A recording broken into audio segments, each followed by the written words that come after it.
দর্শক সবাই কেমন আছেন? আশা করি সকলে ভালো আছেন। আমি আজকে আপনাদেরকে যে গাছটি সম্পর্কে পরিচয় করব সেটি হচ্ছে আমাদের চায়না থ্রি লিচু গাছ। বর্তমানে বাংলাদেশের সব জেলাতেই কম বেশি চায়না থ্রি লিচু চাষ করা হয়। বাংলাদেশের বেশ কয়েকটি জাতের মধ্যে সবচেয়ে বেশি লাভজনক চাষ কিন্তু চায়না থ্রি লিচু চাষ করা হয়।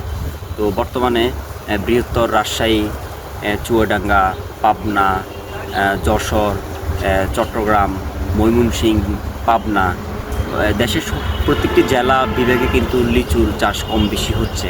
তো আমাদের বেনিফিসেন্ট নার্সারিতে আমরা দেখেন হাফ বস্তার চারা সেট আপ করা 4.5 feet 5 feet originally China three লিচু চারা আপনারা আমাদের থেকে অর্ডার করতে পারেন বা সরাসরি আমাদের নার্সারিতে আসতে পারেন। আমাদের থেকে অরিজিনালি চায়না থ্রি লিচু চারাটা আমরা আপনাদেরকে দিতে পারবো। সবাইকে অসংখ্য ধন্যবাদ। তাছাড়া কৃষিকাজকে আপনারা প্রচার করুন এবং কি যাতে করে মানুষ যাতে আমাদের ভিডিওগুলি দেখে এবং কি মানুষ যাতে ভালো চারাগুলি পায়। সবাইকে অসংখ্য